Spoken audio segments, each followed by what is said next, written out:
Hey all, today we're looking at Jamie Clifton's break on Carolina in the Pines from the Special Consensus album Route 10. Now, if you're like me when you're listening to music, a lot of times you just assume that certain people are doing certain things on albums, only to read the liner notes and find out you were totally wrong. I just assumed that Josh Williams took this break for the longest time. I thought that for a couple of reasons. One, I associate Josh as being a guitar player, right? That's like the picture I have in my head because that's when I've seen him live, that's what he's been playing. And I know that he played mandolin a lot with Special C. Okay. The other reason why I assume that this was Josh's break is when you listen to the Jamie solo here, it's very kind of Tony Rice-ish. And I know that Josh's style kind of harkens back to a lot of Tony stuff because I know he spent a lot of time with Tony and working with him on a lot of stuff. So that's why I assumed that, but I was wrong, or at least I think I'm wrong based on the research that I've done. So if I'm wrong again, let me know. We just played it at 100%. I'm going to slow this sucker way down because it is really fast, and then we're going to start digging into it.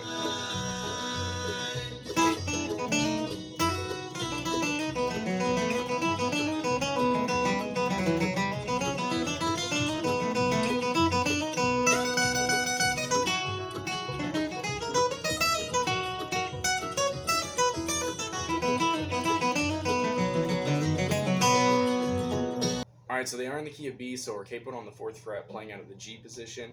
Any notes that I throw out there are all relative to the capo, not relative to the note, alright? So for instance, if I say this G right here on the E string, yes, I know technically it's a B, but like I said, we're capo terms here, so don't let that confuse you. Alright, now, I've transcribed a lot of guitar players, and I've noticed they tend to fall into two camps. Not all the time, but most of the time they kind of do. There's the folks that play like a fluid stream of eighth notes, which is kind of constant, kind of that chugga, chugga, chugga, chugga sound. And then there's the folks that play like more clearly defined, succinct phrases or licks that way. Okay, the latter is easier for your ear to hear. It's the easiest for you to process when you're trying to transcribe a solo. Both have their places. All right. Now Jamie Clifton's break here uses both tactics. The first half is a constant barrage of eighth notes that doesn't really stop. And then in the second half, when he shifts up into 7th position, then it's a little bit more segmented, right? There's little pauses in between. Okay, so for the sake of just organization, we're just going to handle the sucker in 2 measure chunks. So here's the very first start of his solo, how he kicks everything off. This is one of the reasons why I thought that Josh played this solo. Okay, let's look at those opening few notes, all right? This is a very, very quintessential Tony Rice way to start stuff. Double stop on the 5th fret, you're barring your 3rd finger across the G string and B string, so it's technically a C and an E. On a downstroke, you're going to do the same thing on the 3rd fret, same 2 strings, all right? And I actually do that with an upstroke, okay? There's kind of like a ghosted open G. It's not very prominent. You kind of really have to listen to hear it. And then you've got a hammer on from B flat to B natural on the G string. Okay, that's the kind of his lead in. Then he starts the break proper. Okay, again, another kind of quintessential Tony Rice kind of thing to do. Hammer on, hard hammer on from C to D. 16th note pull off from D flat down to C, and then you're going to land on an upstroke on B flat on the G string, right? Like this. Just like that. Alright, now that B flat is going to turn into a slide into a B natural. Then you're going to catch an open G, F natural, open D, G. Alright, now those are the first few measures. And we're going to move into the next set of 2 measures, okay? And it doesn't stop. There's no pauses here, okay? So after that G, so this is kind of what the next 2 measures sound like. Okay, so you've played that G. You're going to slide from an F natural to a closed G on the D string. Okay, you're going to play an open G again. Then you're going to catch a C on the G string 5th fret.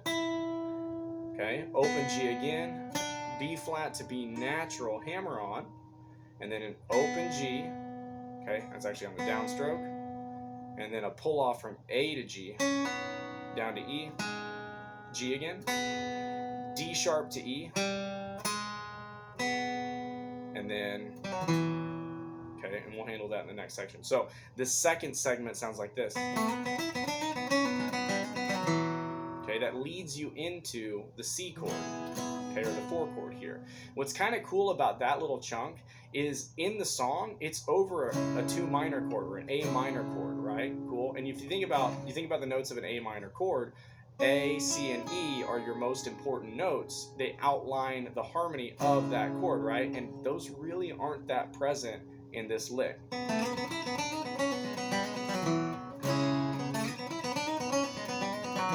Yeah, it doesn't make sense, but it works. For some reason, it works, okay?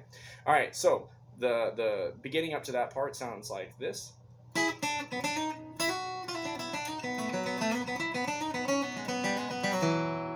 Okay, now we're over the C chord. So here's this next couple of measures. Yeah.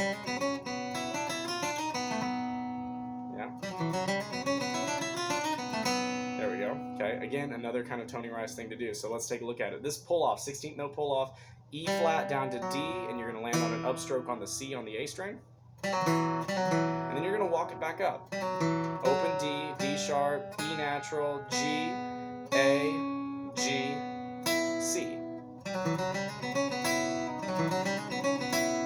Okay, again, you can throw that in everywhere.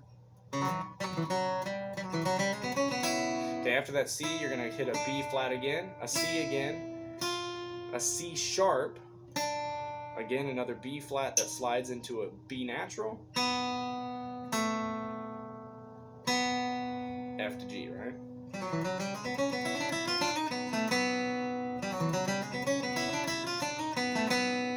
Okay, cool. So again, the beginning up to that part is.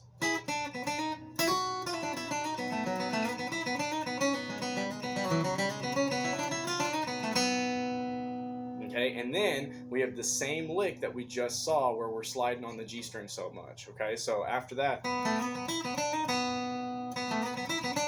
Okay, so slide from an F natural to a closed G, open G, okay, C, open G, B flat to B natural, hammer on, G. Okay, cool. Now this takes us to the second half of the solo. And the second half of the solo is, again, it's a little bit more segmented, but it does require some shifting up the neck. So we're going to move all the way up into 7th position. So that last G lands on beat 1 of the measure. The super high D that we're up here is going to land on beat 2. All right, so, and you can kind of slide into it. So, okay, so, okay, and we're following that kind of D shape here.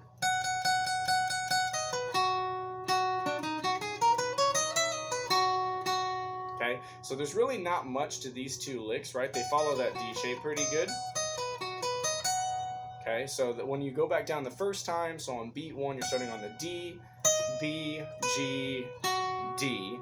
Okay, and you hold that for about 2 beats, but it's syncopated, right? So it lands on the end of 3, you hold it until, or sorry, the end of 2, and you hold it until the end of 4, right? Then you hit it one more time, and then B flat, B natural, that same D, E, F sharp, G, A, B, C natural, pull off to B, G, D.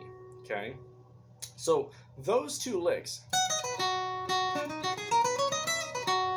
those happen over an A minor sound and a B minor sound. Okay, so let's take a look at the first one. Oops, sorry. Again, we talked about A minor, A, C natural, E being those important notes. And those aren't present at all. That is it's a G major triad, right? It's with an extra D on the bottom. That's supposed to be over this chord. It's weird. Okay, and then in the second phrase, that's over a B minor sound. Now, he does kind of get away with it because B is present here. That D is the minor 3 to the B minor chord, all right? So that's another chordal tone. So it does kind of resolve itself. Okay, so let's take a look at the beginning of that second half.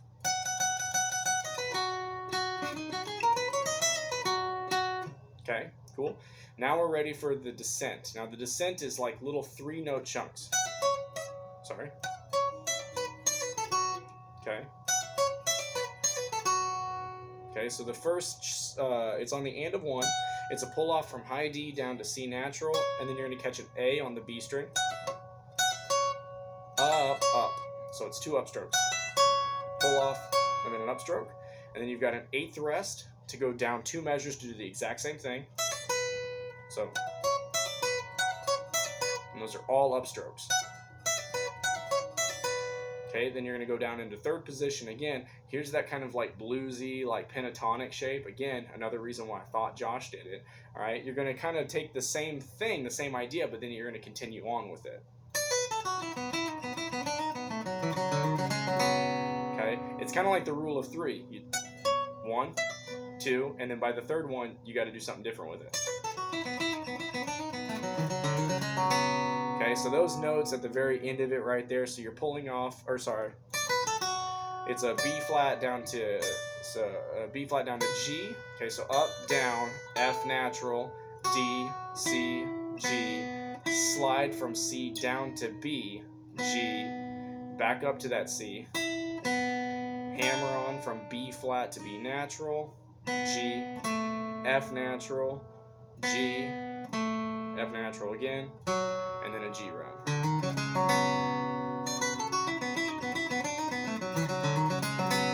Okay.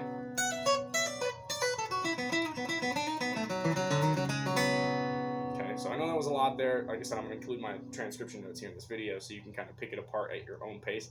Go slow. It's a fast song, and it's hard to do up to speed. All right, so again, the whole thing. Okay.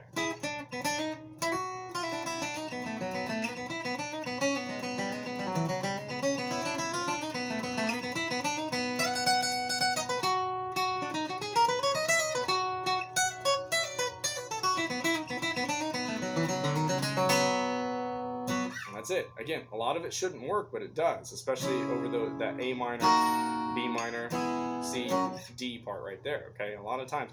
I don't know why. Maybe it's because the song goes so fast and you really are hanging on to the parent chord, like the key center of B major or G major because we're closed.